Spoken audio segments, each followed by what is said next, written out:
श्रीराम तथेचे घमंड भरून द्यावे, निरूपणी विवरावे, उने पडोन द्यावे कोणी एक विषय. भेजनार खाली पडिला, तो भेजणारे जाणितला, नेणता लोक उगाच राहिला, टकमका पाहात.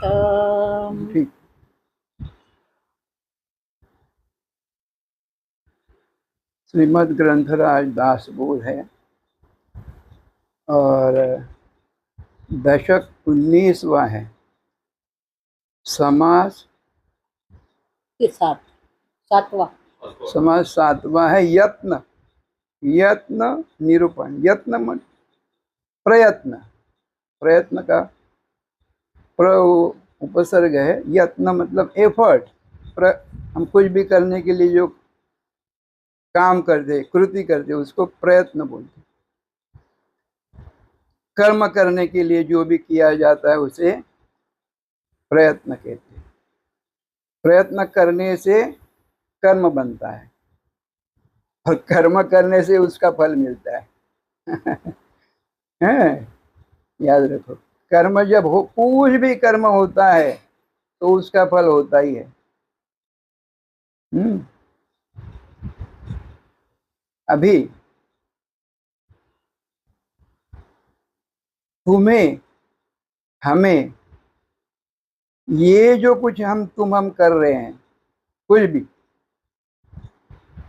क्या वो कर्म में आता है क्या?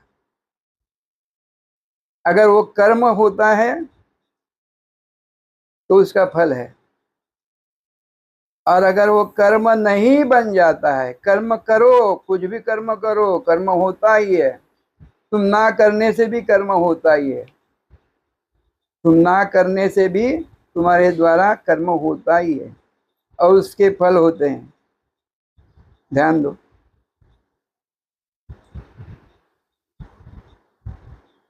जो हम कर रहे हैं, समझो भजन कर रहे हैं, ध्यान कर रहे हैं, कुछ भी ज्ञान प्राप्त करने के लिए कुछ भी पढ़ रहे हैं, कुछ भी कर रहे हैं, वो कर्म ही होता है। याद रखो, वो कर्म ही है। कुछ न करो, एक जगह बैठो, तुम्हारी सांस तो चल रही है, वो कर्म ही हो रहा है।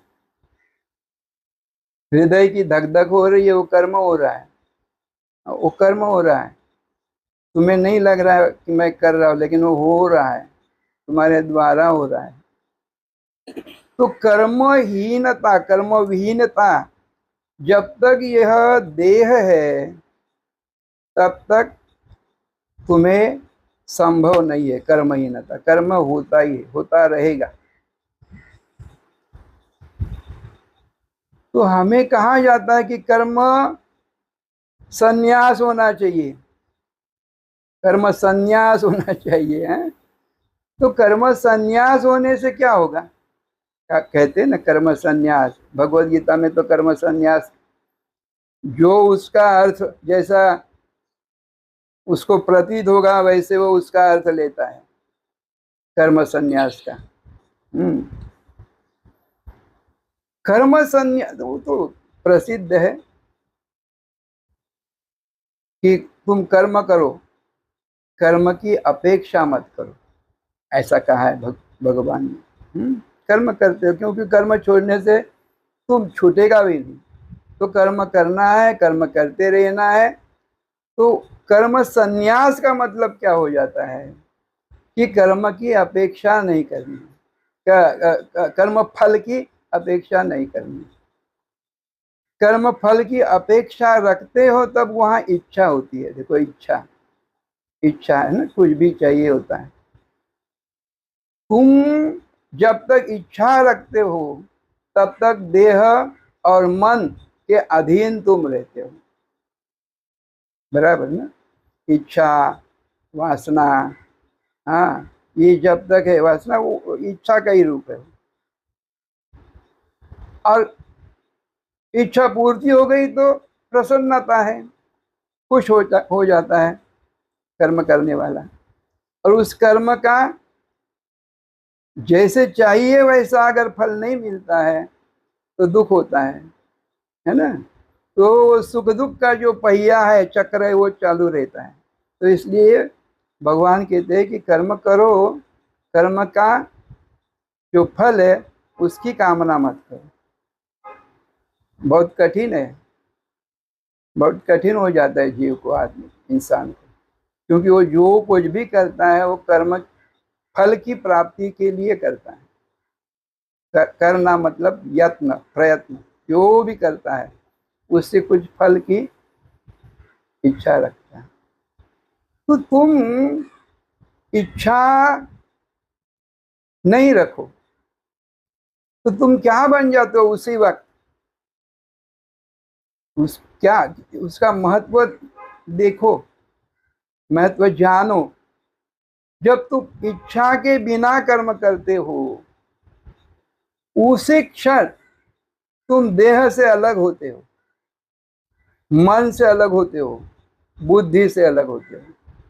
तो जिस कारण तुम्हें बद्धता प्राप्त होती है वो बद्धता से तुम परे हो जाते हो। देखो कितने बात तो सरल है, साधारण है, सामान्य है, लेकिन कितनी परम हितकारी है। हाँ, तो प्रयत्न करने हैं, कर्म करना है, उसके फल की इच्छा रखे बिना। किसी को मदद चाहिए, मदद करनी है, करनी चाहिए। हाँ, उसमें तुम्हारा भाव क्या रहना चाहिए, मैं जिसकी मदद कर रहा हूँ उससे मुझे कुछ नहीं चाहिए। वो जो संभावना बन जाते हैं तुम्हारे पास, वो विरक्तता की होती है। वो तुम अनुरक्त आसक्त नहीं रहते हो, तुम विरक्त हो जाते हो। और विरक्त होने से तुम ये जो सारा संसार है जिसमें तुम बद्ध हो जाते हो, बंधे हुए होते हो, उससे तुम छूट जाते हो। कितनी कितनी सरल साधारण बात है। हाँ, ये इस बात को हम ध्यान में ले। हाँ, तो जो भी कर्तव्य है वो करना ही चाहिए। कर्तव्य छोड़ के, मतलब है ना, कोई साधु बनिएगा और संन्यास लेके चला जाएगा घर द्वार छोड़ के, हाँ, तो उसमें वो कुछ नहीं है, वो खुद का भी कल्याण नहीं करेगा, उसके साथ जो है उनका भी नहीं करेगा और खुद का भी नहीं करेगा। क्योंकि जो वो कहाँ भी कहीं भी जाएगा तो उसको वो चला जाता है कहीं भी, तो वो इच्छा ही हो जाती है उसके पास। वो इच्छा के कारण ही वो निकल जाता है। तो इच्छा छूटती नहीं है। फिर खाने की इच्छा होती है, घूमने की इच्छा होती है, कुछ देखने की इच्छा होती है, सोने की इच्छा होती है, वो तो इच्छा से नहीं छूटता ना। फिर तो इच्छा है वो कर्तव्य के लिए है, और वो कर्म, प्रयत्न जो भी है वो प्राप्त कर्म करने के लिए होनी चाहिए। वो फिर इच्छा में बंधा हुआ नहीं होता है। उसको बोलते हैं निरीच्छ। इच्छा है लेकिन इच्छा फल, इसमें कामना, भोग कुछ भी नहीं है, वो निरीच्छ है। उसको बोलते हैं निरीच्छ। वो निर्मोह बन जाता है, मोह से अलग हो जाता है। ये सब क्यों होना चाहिए फिर, ये ऐसा क्यों होना चाहिए। देह, मन, बुद्धि से अलग होने का रहस्य क्या है। उसका रहस्य एक ही है कि तुम जो शाश्वत हो, शाश्वत, शाश्वत जानते हो, अमृत जो हो, तो स्वरूप से, आत्मरूप से वो वैसा है, वो वैसा है। ये संसार के जो, संसार 5 तत्वों से बना हुआ है, हाँ? 5 तत्व, पृथ्वी, आप, तेज, वायु, आकाश, इसका ही बना हुआ है। जो भी कुछ हम ध्रुव गोचर बोलते हैं, ध्रुव गोचर मतलब दृष्टि में जो भी समझ आता है, देखा जाता है, समझ आता है, अनुभव में जो भी आता है, ये संसार का रूप, हाँ, वो ये 5 तत्वों का बना है। तुम्हारी देह के साथ सब जो कुछ है वो 5 तत्वों द्वारा बना हुआ है। वो जीव भी वैसा ही है, जगत वही रूप है। तो अगर तुम्हें समझना है तो उस बात तक पहुंच जाओ ये जो पांच तत्व का बना हुआ संसार है वो कैसे बना है और उसकी जो बद्धता है वो किसमें है, ये जानना है तुम्हें। तो बद्धता ये पांच तत्वों में रहने से ही है। दृश्य जगत जो है उसमें रहने से है।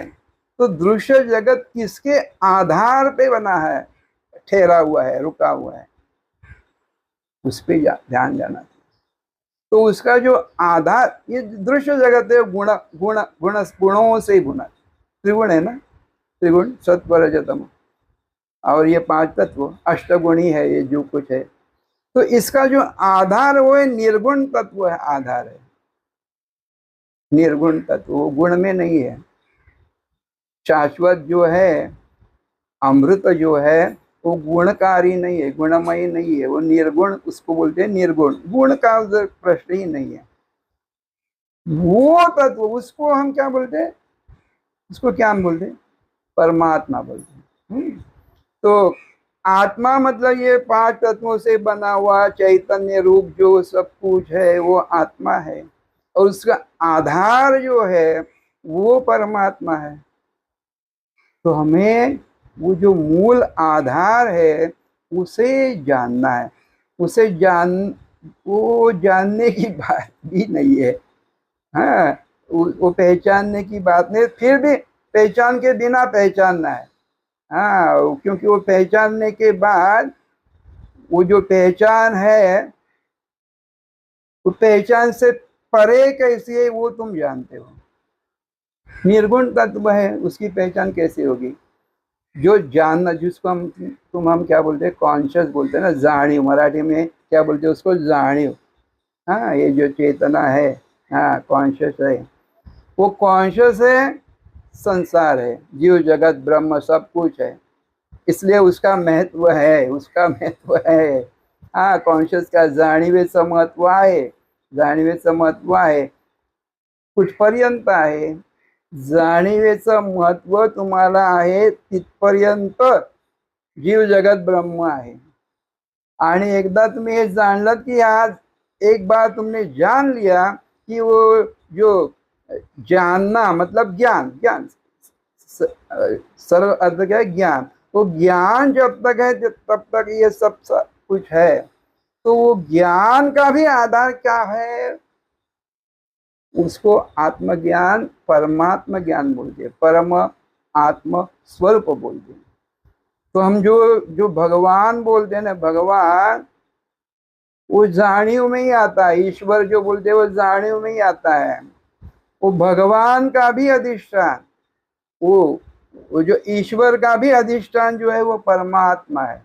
ये भी बात जान लो। तो जाणीव रूप है, जो ईश्वर है वो जाणीव में ही आ जाता है। ईश्वर का भी आधार जो है वो परमात्मा है, ये याद रखो।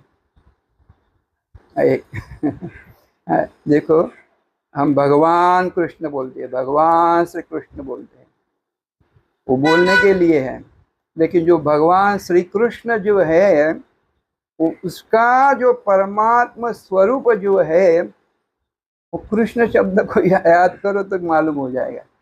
कृष्ण, कृष्ण क्या है? कृष्ण जहां कुछ न, वो कृष्ण है। कुछ भी नहीं है वहां, जिसको हम क्या बोलते हैं तुम लोग, नील, नील, नील, नील यानी क्या, कुछ भी नहीं। पोखरी है, मराठी में शब्द है पोखरी। बिंदु, बिंदु में क्या है, वहां कुछ भी नहीं है, होने का भी आभास वहां नहीं है, वो बिंदु है। तो कृष्ण को जानो। जो भगवान कृष्ण हम बोलते हैं ना, या शेषशाही महाविष्णु कुछ भी बोलते हैं ना, वो नहीं है सत्य, परम सत्य। उसका आधार जो है वो कुछ न है, कुछ न है। तो अभी जो चर्चा हो रही है वहां आ जाओ। तो जो तुम्हें प्राप्त करना है वो जो जानने से परे है, जानना जहां तक है वहां वो नहीं है। जब जानना छोड़ दोगे, हाँ, जब जानना छोड़ दोगे तब वो जो मूल आदि कारण है उसकी पहचान होगी। उसकी पहचान ऐसी है, वो शब्द में बात बताई नहीं जाती है। वो जानना होता है लेकिन वो जानना भी नहीं होता, क्योंकि वो जानना छूट जाता है वहां। बात ध्यान ध्यान में दो। तो कुछ क्षण तो ऐसे प्राप्त करने हैं, ये भजन करने से, ध्यान धारणा करने से, ये करने से, ये सब जो कुछ कर रहे हैं वो जब छूट जाएगा, छूट जाएगा, छोड़ने का नहीं है, छूट जाएगा, तब तुम वहां रहते। छोड़ना कहाँ होता है? हमारे कृति में आ जाता है, अरे मैंने अब सब कुछ छोड़ दिया, अभी मैं कुछ नहीं करता हूँ। ये जब तक तुम बोलते हो तब तक वो नहीं है। ये करते करते ही तुम्हें वो प्राप्त हो जाता है। इसलिए हमारे सिद्धरामेश्वर महाराज ने बोला है कि तुम्हें लगेगा कि मैं सब कुछ प्राप्त हो गया, अभी इसकी ये सब जो कुछ कर रहा हूँ इसकी आवश्यकता नहीं है, ऐसा नहीं है। वो करते ही रहना है। हाँ, उसका भाव क्या है? मेरे सदगुरु ने जो मुझे ज्ञान दिए उसके लिए मैं, वो ग्रेटिट्यूड है, कृतज्ञता है, वो प्रेम है, उसके लिए मैं ये करता हूँ। ये भाव रख के वो करना है। तो कर्म संन्यास कहाँ आ जाता है फिर? कर्म संन्यास वहीं करते करते ही कर्म संन्यास हो जाता है। जैसे मैं सांस ले रहा हूँ, वो नहीं ले रहा हूँ ऐसे ही है वो, क्योंकि वो कर्म करने का आभास वहां नहीं है। हाँ, तो वो कैसे हो जाता है?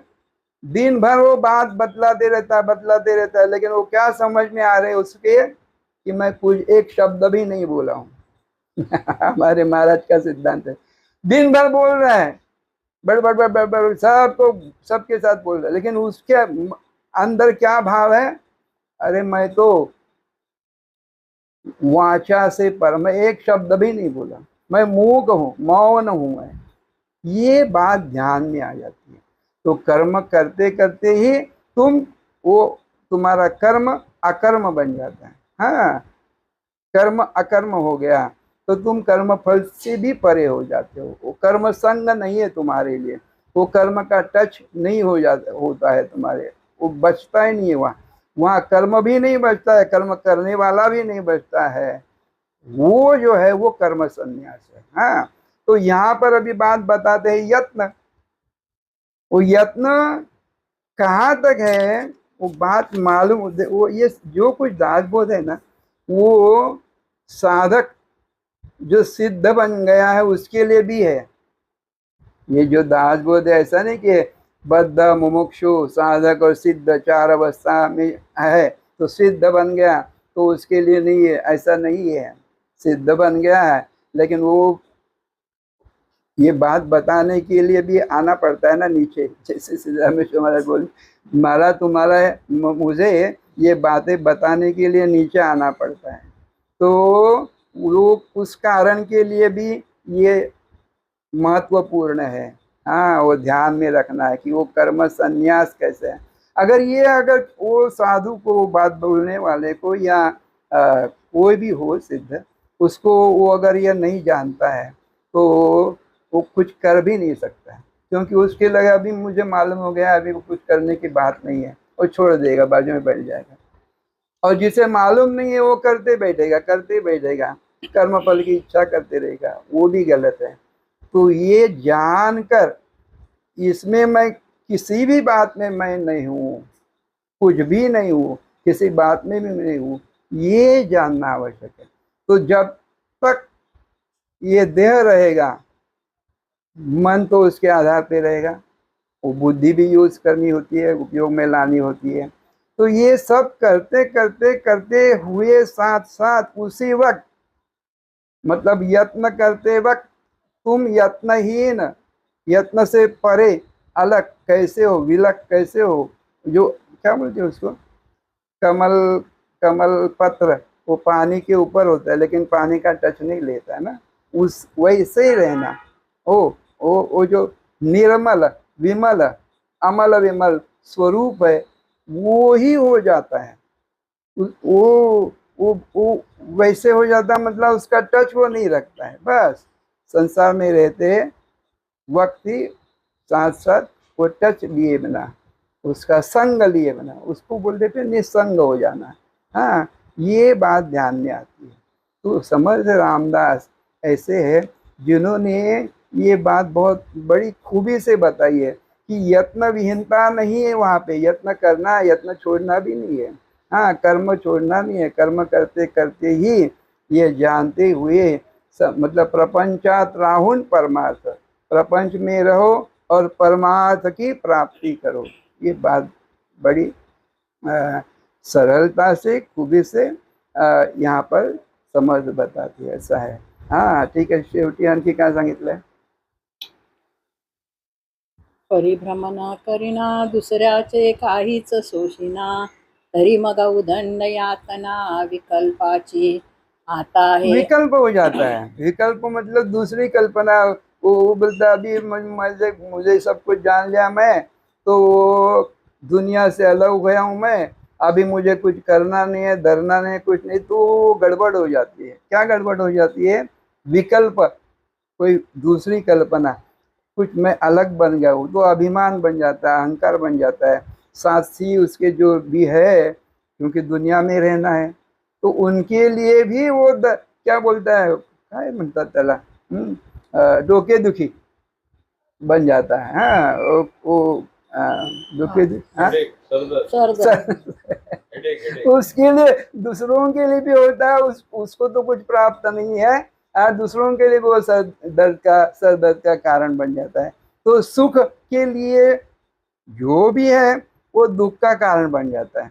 तो ये बात बहुत खूबी से समर्थ ने बताई है कि तुम्हारा जो जब तक यह लोक है तब तक वो तुम्हारा जीवित सर्वत सबके लिए सुख का। हमारे महाराज ने बहुत अच्छी बात, बहुत ही अच्छी बात है, लोग बताते हैं, ये किसी को ध्यान में रखो सब लोग, कि तुम्हें सुखी होना है, बराबर है कि किसी को भी जीवन का जो ध्येय है वो क्या, मुझे सुखी होना है। महाराज हमारे कहते हैं कि दूसरों को सुखी बनाने के लिए तुम सुखी बनो। बहुत बहुत सुंदर और काय महत्वपूर्ण बात यह है, सुखी बनो, खुद के लिए सुखी नहीं बनो, दुसऱ्यांना सुखी करण्यासाठी तुम्ही सुखी व्हा। ये बात याद रखो। तुम्हें सुखी इसलिए बनना है कि दूसरों को सुख देने के लिए, सुख बांटने के लिए। तो ज्ञान भी वही है, तुम ज्ञान प्राप्त करो, वो ज्ञान का प्रसार करो, सबको मालूम होना। किसी हमारे महाराज के एक विशेषता क्या थी महाराज की, कि जो बात उनको जब भी ध्यान में आती थी वो उसी वक्त बता देते थे, क्योंकि दिन भर तो वही रहता था, सुबह से लेकर शाम तक वही ज्ञान की चर्चा। लेकिन ज्ञान की चर्चा करते थे, फिर भी क्या बोलते थे, कोई टेप रिकॉर्डर वगैरह कुछ लेके आएगा, अरे ये कुछ किस लिए लेके आया, क्या है, मैं ऐसा क्या, बहुत बहुत सामान्य बात बोल रहा हूँ। जैसे तुम चर्चा करते हो ना, हमारा मराठी में क्या, चिड़ोप्याच्या गोष्टी, 4 से 6 तक वो जो चर्चा, ज्ञान की चर्चा होती थी हमारे लिए, वो क्या बोलते थे, ह्या आमच्या शिळोप्याच्या गोष्टी आहेत, मतलब हमारे एक गपशप है, जसं आमच्या गप्पा टप्पा चालतात ना कॉर्नरला बसून नाका, तसे आहेत। ह्याला काय एवढं मतलब ज्ञान को भी उन्होंने बाजू कर दिया था। हाँ, ज्ञान से भी सब कुछ छोड़ के, मैं कुछ, वो जो कुछ न है, कुछ न जो बात है, कुछ न, हाँ, वो तो उसको प्राप्त हो गए थे, और वही बात सबको बताते रहते थे, सबको बांटते रहते थे, वही किया जीवन भर। ज्ञान का यज्ञ होता था वहाँ। हाँ, वो ज्ञान का यज्ञ सबके सुख के लिए होता था। तो हमें वो जो सुख है वो प्राप्त हुआ है, जो हुआ है मतलब वो सुख ही है। देखो, प्राप्त की बात भी नहीं, सब याद रखो सब लोग, वो जो कुछ भी है आत्मज्ञान, वो प्राप्त करने की बात नहीं, क्योंकि वो मूल स्वरूप ही तुम्हारा हमारा वो है, वो केवल जानना है। तो वहाँ कृति का, कर्म का, यत्न का, प्रयत्न का, एफर्ट का सवाल ही पैदा नहीं होता है। तुम जानो, जानो, पहचानो, स्वस्थ रहो, स्वला जाना स्वस्थ व्हा, असं ते आहे, ऐसी बात है वो। तो एक क्षण तो तुम्हारे जीवन में आना चाहिए कि तुम्हें लगना चाहिए अभी करना धरना बहुत हो गया है, अभी मैं अपने आप को जो है उसको मैं देखूंगा मेरा जो स्वरूप है उसे मैं देखूंगा और प्रसन्न रहूंगा। अभी अभी मुझे ये दौड़ धूप करने की आवश्यकता ही नहीं है, क्योंकि निसर्गदत्त महाराज का ज्ञान मेरे पास है। महाराज ने मेरे सामने वो मिरर आईना वो रखा है। हाँ, और क्या बताया है कि आई एम दैट, मैं वो ही हूँ। तो वही उनका संदेश है कि मैं जो हूँ वो ही तू है, सुख का आदि कारण। जय गुरु। राजाधिराज सद्गुरुनाथ निसर्गदत्त महाराज की जय। राजाधिराज सद्गुरुनाथ सिद्धरामेश्वर सिद्धरामेश्वर महाराज की जय। श्री राम